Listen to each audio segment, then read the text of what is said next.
Imagine cutting your hand while preparing dinner. It's not a deep cut. Just enough to draw blood.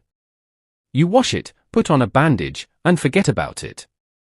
But for most of human history, that tiny cut could kill you. Not immediately. Maybe not even within a few days. But once bacteria entered the wound, there were no antibiotics to stop the infection. No emergency room. No prescription waiting at the pharmacy. And yet somehow, humanity survived for hundreds of thousands of years before modern medicine existed. How? The answer isn't what most people think. Ancient humans survived sickness because their greatest weapon wasn't medicine. It was their own bodies. Modern life has made us forget how powerful the human body really is. Right now, trillions of immune cells are moving through your bloodstream. Every second, they search for viruses, bacteria, parasites, and damaged cells.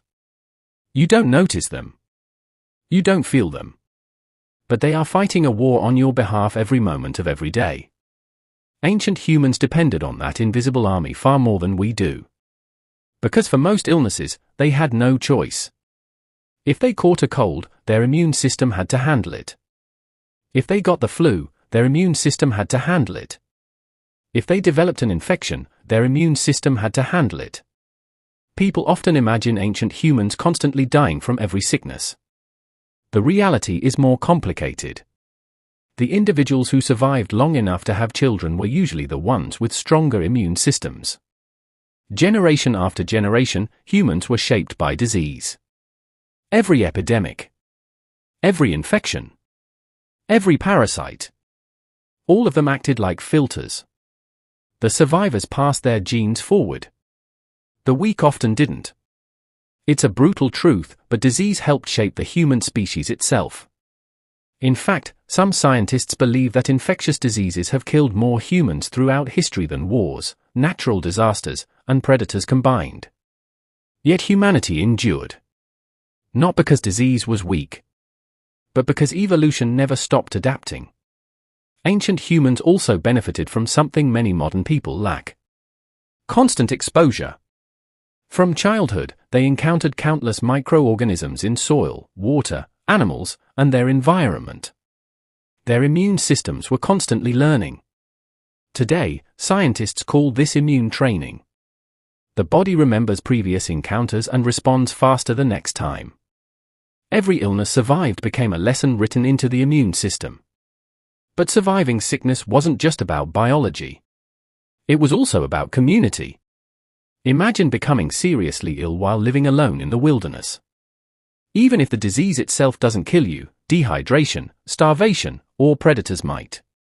Ancient humans understood something essential.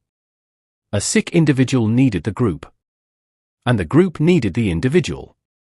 Anthropologists studying hunter-gatherer societies have found that caring for sick members often increased the survival chances of everyone.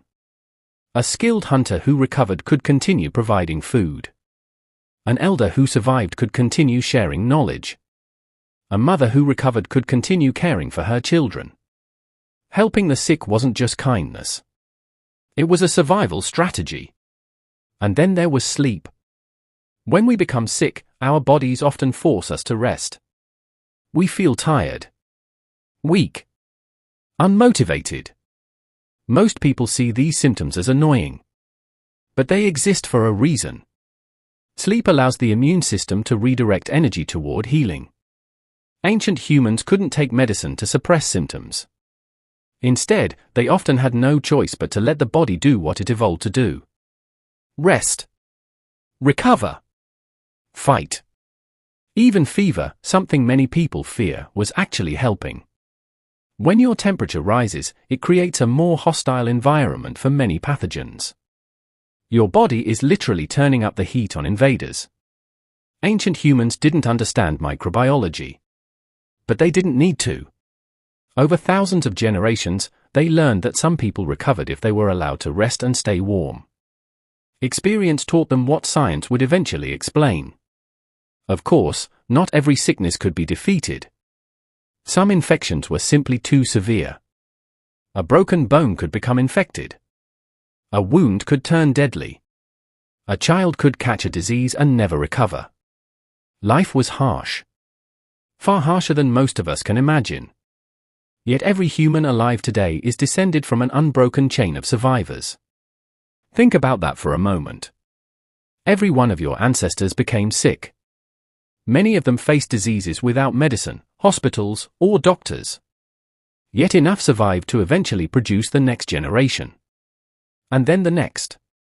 And then the next. Until eventually, there was you. In a way, your existence is proof that ancient humans were remarkably good at surviving sickness. Not because they had advanced medicine. Not because they understood germs. But because they relied on something even older. The healing power of the human body itself. Modern medicine has saved countless lives and transformed human history. But long before antibiotics and hospitals existed, humanity survived using the tools evolution had already provided. An immune system refined over millions of years. Communities willing to care for one another. And an extraordinary ability to adapt.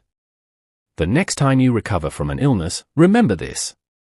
Your body is performing the same battle that your ancestors fought thousands of years ago. The technology has changed. The medicine has changed. But the fight itself remains exactly the same.